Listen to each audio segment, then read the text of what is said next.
This is the Pico 4 Ultra, the biggest and latest competitor to the Meta Quest 3. I actually have it here for a while, but I never took the opportunity to actually make a video on it, as it always felt a bit limited compared to the Meta Quest 3. You might know that I used to love its predecessor, the Pico 4. I think that was one of the most interesting headsets out there, actually the first with pancake lenses that now everyone is using. But yeah, the Pico 4 Ultra felt more like a refresh than anything, with also a software that didn't really live up to the expectations. But this changed. Hey Ty here, so welcome to the VRTech channel. The Pico 4 Ultra actually received its biggest update yet, with ability to snap spatial videos and photos, a much better UI, and also some features that I would love to see on the competition. It is crazy they're not there yet. Is this finally good enough to actually compete with a Meta Quest 3? Would it be something to consider right now? Well, let's get into it. This wasn't on my bingo card for 2025 for sure. I wasn't expecting to learn to drive a train on the New York Metro North Line. And yet here we are, thanks to Train Sim World VR, New York. Funny enough, as you might know, I used to live in the city, so when Dovetail Games actually approached me to sponsor this section of the video, I was yeah, of course. So here you will become a brake conductor of the M3A and M78 trains, navigating and driving on the iconic MTA Harlem line from Grand Central Terminal to North White Plains. Your task is simple: bring passengers from station to station, managing speed, braking, opening and closing the doors for passengers, and clear the closing doors, please. I think that's the actual metro though. Avoiding workers, saluting trains enthusiasts, and maybe, for once, at least in this simulator, make the trains arrive in time. Your experience will start in your apartment, where you can start your career mode, learning train by train, and trying to achieve the best score possible. They even give you a nice badge with all your achievement. You can venture your freestyle journeys across the Harlem line, and even visit the station you discovered by foot, snapping pictures with your Polaroid, hopping on trains, and finding collectibles to add to your apartment. Check the link in the description below to experience Train Sim World VR New York, available right now on the MetaQuest store. For sure it brought back some fond memories, and hey, it's even MTA officially licensed. Let's get back to it. Alright, here we are. First of all, I want to start to talk a bit about the Pico 4 Ultra, because not many people might actually know it, as they had kind of a stealth release months ago, and there's not much talk about the platform that is actually owned by ByteDance, that is the same company owning TikTok. I think that the Pico 4's predecessor made a big splash in the market when it arrived, because the Quest 2 was the competition back then, and for just $100 more, you can actually have a much better screen with a resolution of 2160 by 2160 each eye LCD display paired with pancake lenses, these newer generation lenses that made completely obsolete talking about sweet spot or God rays. The reality though is, while there was a big investment in the platform, it wasn't just big enough to actually compete with Meta. There was like pouring money into the Quest platform to actually bring big games to it. But then Meta dropped the Quest 3, also with the newer processor, the XR2 Gen 2. So the competition wasn't just there anymore. And because Meta kind of had a stealth agreement with Qualcomm to actually don't release the processor to other manufacturers for a limit of time, Pico had to wait over 6 months to actually get their hands on the newest processor.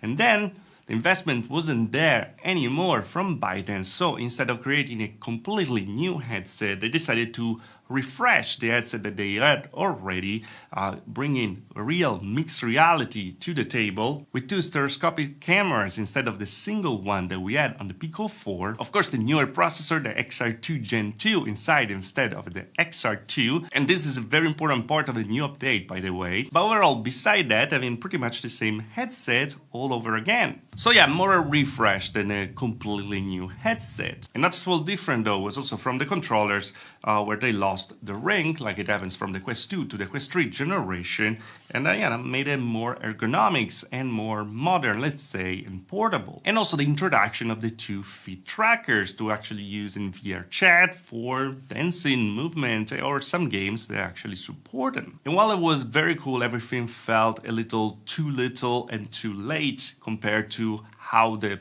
Quest platform was actually progressing, and all the new games that were arriving on the Quest 3. Big games like Behemoth, big games like Batman Arkham Shadow, etc., while the Pico platform will actually have to wait months to get like the smaller titles. But that doesn't make the Pico 4 Ultra actually a bad headset.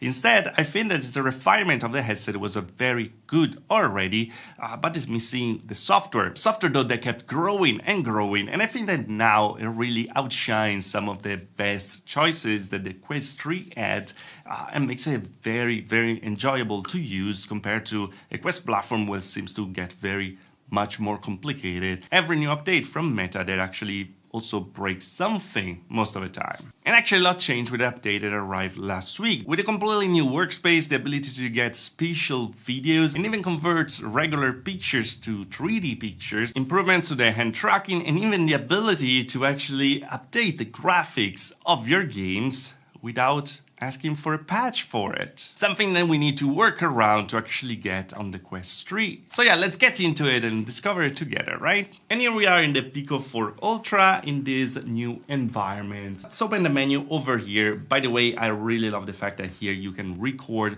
in 16:9 wide mode, so you are able to actually see everything I'm doing, not get too dizzy. This is our regular dashboard as we had before. It is very similar to what we have also on Quest, for example.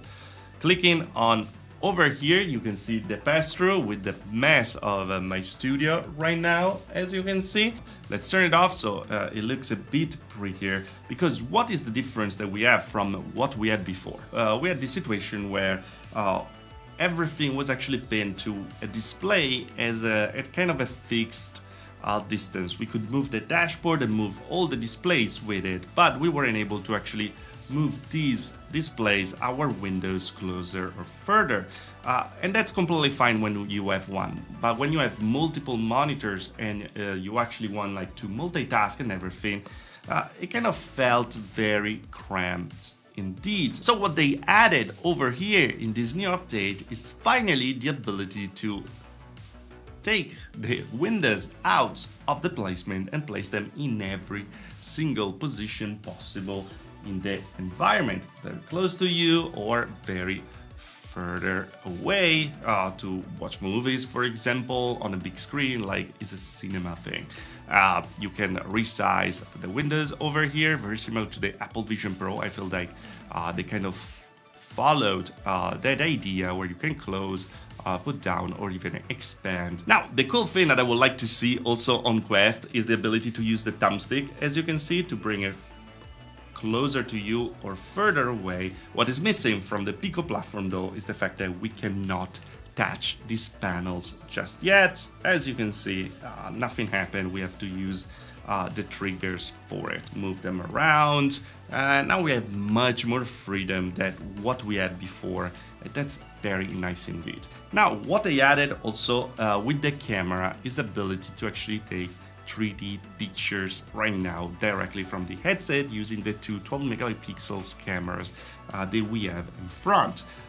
We have a viewfinder, as you can see, and then we just click. I don't know if that is gonna record, and this is gonna snap the pictures. Let's take a picture of my Beyond over here. Let's click on it, and as you can see, it's still in 3D. I don't know if you're gonna be able to see it very well anyway. You can click on immersive mode and this gets blown out with the same kind of thing that we had on the Apple Vision Pro. Cool perk is also when you get a picture that is not 3D like this one, now you can convert it using AI to a spatial photo.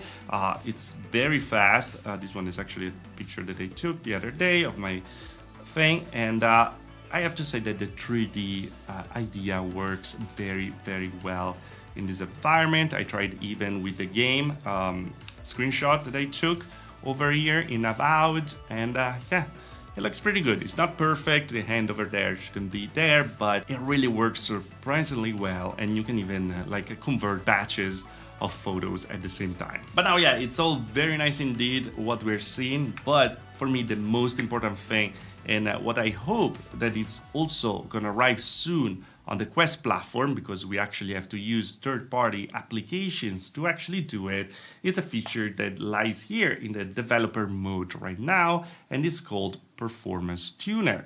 So what do? Over here, you can actually tune your headset, tune the resolution of it, tune how powerful you want the GPU and CPU to be, to actually, super sample the games that you actually have to have a much better graphic than what you usually would have.